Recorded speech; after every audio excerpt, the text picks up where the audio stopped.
আমরা এই ক্যাম্পাসে যখন আন্দোলন সংগ্রাম করেছি সেই ৮০ দশক এর পরে ৯০ দশকে আমার সঙ্গে জাতীয়তাবাদী ছাত্রদল যিনি একান্তভাবে করেছিলেন, আজকে আমাদের দলের যুগ্ম মহাসচিব, আমি ছাত্রদলের সভাপতি হিসাবে দায়িত্ব পালন করেছিলাম, উনি আমার সঙ্গে থেকে জাতীয়তাবাদী ছাত্রদলের সাধারণ সম্পাদকের দায়িত্ব পালন করেছিলেন। পরবর্তীতে জাতীয়তাবাদী ছাত্রদলের সভাপতি হিসাবে দায়িত্ব পালন করেছেন হাবিবুন নবী খান সোহেল। তিনি ইতিমধ্যে বিশেষ অতিথি হিসাবে উপস্থিত হয়েছেন। আমি সবাইকে আন্তরিকভাবে মোবারকবাদ জানাই এবং ধন্যবাদ জানাই। বক্তব্য খুব একটা বেশি দেওয়ার প্রয়োজন পড়বে না, এই কারণে দুইজন বক্তা আমার আগে বক্তব্য দিয়েছেন। বিএনপির প্রচার সম্পাদক, তিনিও ছাত্রদলের প্রেসিডেন্ট ছিলেন। এই ক্যাম্পাসে যার রাজনৈতিক ছাত্র রাজনীতির একটা ভাবমূর্তি তৈরি হয়েছিল, সুলতান সালাউদ্দিন টুকু। এবং আরেকজন বক্তা ইতিমধ্যে বক্তব্য রেখেছেন, বিএনপির ছাত্র বিষয়ক সম্পাদক। আমরা সায়েন্স ফ্যাকাল্টি, আমি সায়েন্স ফ্যাকাল্টির ছাত্র ছিলাম। শহীদুল্লাহ এপিছলের নির্বাচিত জিএস ছিলেন, এটা ৯০ সনে, এবং আমি সেই সময় ডাকসুতে ছিলাম। রকিবুল ইসলাম বকুল, তিনি ইতিমধ্যে বক্তব্য রেখেছেন। দুইজনের যে বক্তব্য, বিশেষ করে ছাত্র রাজনীতির ভাবমূর্তি কে নিয়ে নতুন যে একটা অধ্যায় জাতীয়তাবাদী ছাত্র দলের অগ্রযাত্রা নতুনভাবে শুরু হয়েছে, বিশদ আলোচনা এই দুইজনের বক্তব্য ছিল। পাশাপাশি বাংলাদেশে জাতীয় রাজনীতির ভূমিকা নিয়েও তারা দুইজন কথা বলেছেন, এবং দুজনে আজকে খুব সুন্দর বক্তব্য রেখেছেন। সেই জন্য আমি বেশি বক্তব্য রাখবো না। আমি উপস্থিত জুরি বোর্ডের যারা রয়েছেন, সম্মানিত বিচারক বৃন্দ, আমার সামনে উপস্থিত যারা এই প্রতিযোগিতা অংশগ্রহণ করেছেন, এবং আমার প্রাণপ্রিয় ছাত্র সংগঠন জাতীয়তাবাদী ছাত্র দলের ভাই এবং বোনেরা, সবাইকে আমি আমার ব্যক্তিগত পক্ষ থেকে আন্তরিকভাবে মোবারকবাদ জানাই এবং ধন্যবাদ জানাই। আজকে থেকে যেই ছেলেটির বয়স ২০ বছর আগে ছিল, তার মানে এখন থেকে যার বয়স ২০ বছর, যার জন্ম ছিল ২০ বছর আগে, তার সামনে এদেশের ছাত্র রাজনীতি যেটা ছিল, একটা জন্মের পর যখন তার বুঝজ্ঞান হয়, তারই ধারাবাহিকতায় স্কুল জীবন, কলেজ জীবন, এই পর্যন্ত বা বিশ্ববিদ্যালয়ে এসে যে ছেলেটি ভর্তি হয়েছে, তার সামনে বিগত ২০ বছর ছাত্র রাজনীতির ভালো কোনো জিনিস তারা দেখেছে বলে আমি মনে করি না। তাদের জীবনে তারা মনেই করেছে যে ছাত্রলীগ যে রাজনীতিটা করেছে, অপরাজনীতিটা করেছে, এটাই ছিল মনে হয় বাংলাদেশের ছাত্র রাজনীতি। প্রকৃতপক্ষে যদি এদেশের ছাত্র রাজনীতির ইতিহাস,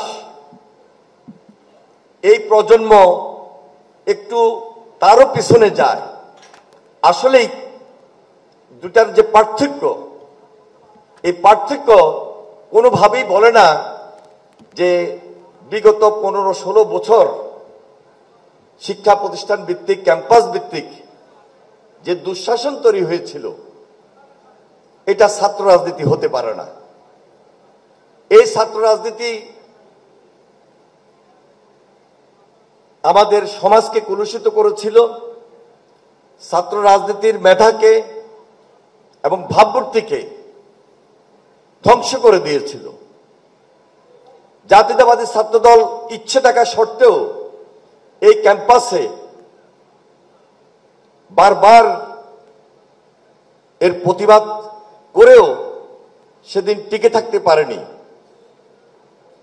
এবং ছাত্র সংগঠনটাকে এই প্রজন্মের সামনে তুলে ধরা সেই সুযোগটি তাদের হয়ে ওঠে নাই। 5 তারিখের পর জাতীয় রাজনীতিতে নেতৃত্বের যেমন গুণগত পরিবর্তন হয়েছে, জাতীয় রাজনীতিতেও তেমন গুণগত পরিবর্তন এসেছে। ঠিক একইভাবে ছাত্র রাজনীতি এবং ছাত্র রাজনীতির নেতৃত্বে যারা আছেন সেখানেও একটা গুণগত পরিবর্তন তৈরি হয়েছে এবং 5 তারিখের পর থেকে বিশেষ করে জাতীয়তাবাদী ছাত্রদল এই সুযোগটি ভালোভাবে গ্রহণ করেছে বলেই আমার বিশ্বাস, যার ধারাবাহিকতায় আজকের এই কোরআন তেলাওয়াত, যার ধারাবাহিকতায় ইতিমধ্যে জাতীয়তাবাদী ছাত্রদল মেধা বিকাশের পাশাপাশি ছাত্রদের অধিকার প্রতিষ্ঠার জন্য